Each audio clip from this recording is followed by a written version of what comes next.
Olá, meus amigos, muito bom dia. Sou o Dr. Antônio Martins Faria, sou contador, sou advogado e moro em Santa Cruz de Capibaribe. Hoje, dia 8 de dezembro, dia de Nossa Senhora da Conceição, a mãe de Jesus, que é a nossa mãe eterna. Em primeiro lugar, eu quero muito feliz, né, que estamos hoje com Nossa Senhora, o dia de comemorar a festa de Nossa Senhora da Conceição.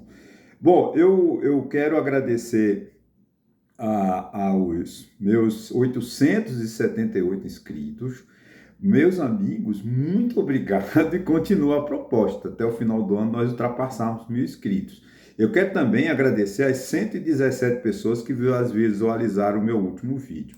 Isso é muito importante para mim. Eu quero, em primeiro lugar, pedir um pouquinho de desculpa. Hoje eu peguei de sexta-feira, quando eu saí da academia de ginástica, eu senti um começo de febre, mas eu peguei uma infecção intestinal horrorosa, né? Fiquei sábado, a noite de sexta, o dia de sábado. Ontem eu fui à UPA e estou medicado. Então eu estou meio baqueado, mas a gente vai continuar. Talvez o vídeo de hoje não empolgue muito por causa da minha falta de... Eu estou muito abatido, viu? Mas a gente chega lá. Bom, gente...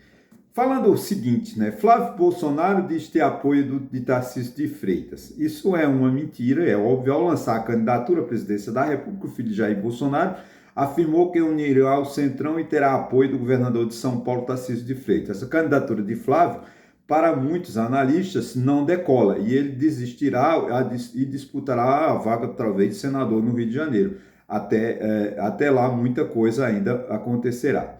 Tarcísio de Freitas e seus aliados, mesmo sem se pronunciarem publicamente, né, já acreditam que a candidatura de Flávio Bolsonaro não vinga. Tudo é questão de tempo. Os jornais de hoje, dia segunda-feira, né, dia 8 de dezembro, ele traz o seguinte: Bolsonaro, o filho de Jair Bolsonaro, se eu tenho um preço para desistir da campanha, a anistia de Jair Bolsonaro. Gente, vamos lá. Eles estão insistindo numa situação, desculpa, que não vai levar a lugar nenhum. Porque o Bolsonaro não será anistiado, e nem os generais, porque nós precisamos de uma vez por todas encerrarmos essa questão do golpe de Estado. Quando eu quero chamo as Forças Armadas a um golpe de Estado, como fez Jair Bolsonaro, né? Esses generais têm que cumprir a pena para eles ficarem, com certeza, porque todos inclusive o general Heleno, ele foi absolvido, foi anistiado em 68, 69, quando ele tentou com Silvio Frota dar um golpe de Estado, no golpe de Estado de 64. Então esse general Heleno, ele é um golpista, ele tem que pagar por isso, que as instituições democráticas não permitem mais que a gente saiba um país na altura do Brasil, da competência do Brasil no cenário internacional, ainda seja governado com ditadores, com sanguinários, com pessoas que vão torturar, pessoas que vão matar, perseguir amigos. Nossa democracia tem que se consolidar e dar apoio a filho de Jair Bolsonaro para que ele reivindique a anistia. Isso é uma hipocrisia. Não pode aceitar, nós não podemos aceitar, os brasileiros não podem aceitar anistia a Jair Bolsonaro e a quem quer que seja. Cumpriram os crimes, não fizeram os crimes, agora praticaram os crimes, agora cumpra as penas. Não tem essa de ir lá, né? Ainda nos ecoa nos bastidores da política em Brasília a decisão do ministro Gilmar Mendes sobre o processo de impeachment. O líder do PL afirmou de forma covarde, mentirosa, como ele é muito mentiroso, né, sobre a questão. Eu nunca vi um político tão mentiroso como esse Portinho. O que ele disse? Após a publicação do líder do PL no Senado, classificou a decisão como um golpe final no Legislativo e disse ter visto que os ministros do STF estão em missão de guerra, comentou o Portinho. Esse é um político medíocre, um político sem a mínima expressão. Provavelmente o povo do Rio de Janeiro nem saiba quem é esse homem. Ele deve ter sido eleito porque faz parte dessa cúpula de Bolsonaro ligado ao crime lá daquelas regiões lá onde o filho de Jair Bolsonaro empregava todo mundo para ter rachadinha, né? Porque é uma pessoa inexpressiva. né? Não existe guerra, né? O ministro apenas decidiu conforme pedido. Foi feito um pedido e ele teve que decidir. Eu acho que a decisão é sábia. Cabe, obviamente, ao Ministério, aos 10 ministros, que não são 11 por causa da renúncia do Barroso, e ainda não tomou posse o Messias. Então vão ser 10, pode ser 8-3, 9-4, não importa, né? Vai lá, a gente não sabe, até porque é fundamental que tenha 11 ministros, né? Mas não dá para a gente ficar ouvindo esses políticos medíocres como esse Portinho. Ele é muito cara de pau, junto com aquele outro também do Rio de Janeiro, outro mentiroso contumaz, que é um tal de... acho que ele é líder da oposição. Não sei o que lá, Sóstenes, não sei o que lá. É muito mentiroso. Nossa Senhora, o Rio de Janeiro deu uma safra de políticos medíocres, né? Tem alguns políticos no Rio que eu admirava, né? O próprio Marcelo Alencar, Brizola, César Maia, né? Que eu posso até discordar deles, né? Mas eram políticos que você podia respeitar, eles impunham respeito. Francisco Dornelles, deixa eu ver outro que tem agora, tinha um Magalhães que foi ministro da Previdência Social, não é Sérgio Magalhães não me lembro o nome dele, que também foi um grande, foi caçado em 64, uma figura política extraordinária, mas infelizmente a qualidade dos políticos de Minas e de Rio de Janeiro estão deixando a desejar. Isso enfraquece o país, enfraquece a democracia. Quando você não tem políticos ligados, políticos interessados com a democracia, só estão interessados neles, isso enfraquece demais a democracia. E a democracia exige que tenhamos políticos com ideologia, políticos que defendam os ideais democráticos, né? Isso é fundamental. Lula bate Flávio Bolsonaro e Tarcísio de Freitas. Segundo pesquisas, né, da Datafolha, publicada no dia 6/12, Lula tem 51% de aprovação e Flávio Bolsonaro 44%. E vence todos da direita, né, em segundo turno. É uma complicação, né, porque a gente tem que entender que o Lula, né, ainda não está em campanha, mas já as pesquisas são feitas e está apontando, né? E outra coisa interessante também, que é nessa mesma pesquisa, que foi que 54% das pessoas aprovam a prisão de Jair Bolsonaro. Então, não tem por que discutir, né? Esse discurso da família Bolsonaro não vai levar a lugar nenhum, é perda de tempo. Nós temos que tocar outros projetos. O Brasil tem tantos projetos, não vai ser no governo Lula que nós vamos resolver, porque o governo Lula é um governo populista, ele vai apostar no gasto, né? Ele vai ser eleito e vai apostar no gasto do exagerado, quebrando todos os anos os protocolos, né, de superávit primário, superávit fiscal. A gente sabe que o governo Lula não é um governo de estruturante, é um governo de gastar, gastar, gastar. Mas também o que nós temos com a direita não está, né? As candidaturas da direita são muito fracas. Aí eu não sei quem é o pior. Se é... eu não sei, sinceramente eu fico na dúvida, né?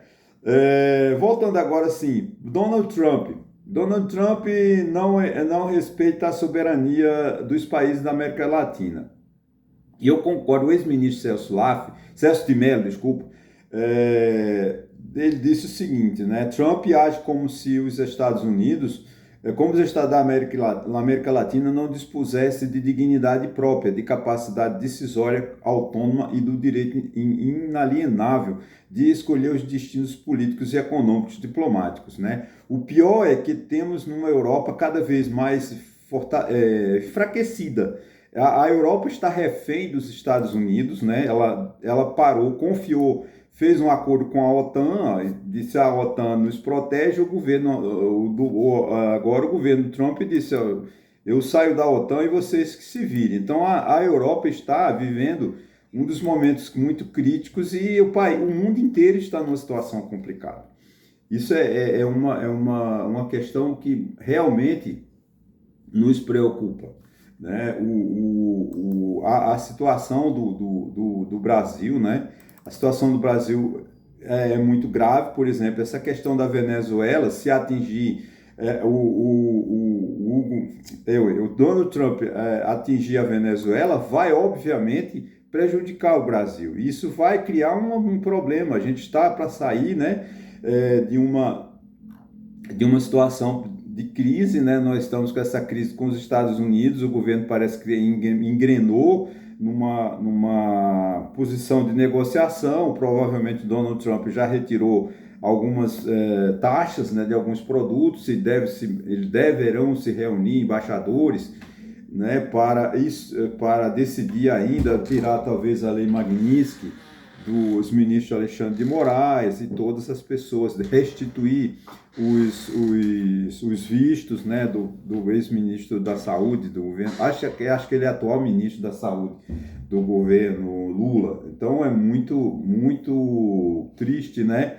que as pessoas vivam como nós estamos numa situação muito difícil. O Brasil, como eu falei, no Brasil não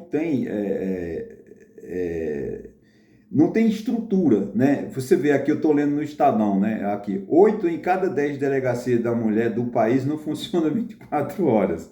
Eles criam uma lei, mas não funciona. Quer dizer, é tudo para inglês ver, né? Criam lá, Gilmar Mendes e o STF estão descontrolados. Eu não sei se está, né? E nós estamos agora já final de ano, evidentemente, mas o ano de 2026, gente, começa dia 1º de janeiro. A gente não pode confundir com as eleições, que ocorrerão em outubro. A partir de junho, abril, os governadores têm que se desincompatibilizarem, alguns deputados, para concorrer a outros cargos e tal. Mas o ano é todo, né? E a questão do orçamento, né? A lei de diretriz orçamentária é ridículo o que eles aprovaram, né? Que eles deixaram para o país, né? Então, nós estamos numa situação crítica, uma situação... o país não está crescendo, né? O país tem bons indicadores sociais, mas eu não concordo com 1%, 0,1%, 2%, 2,2% de crescimento. O nível de desemprego é baixo, mas não significa que o povo está recebendo um bom salário.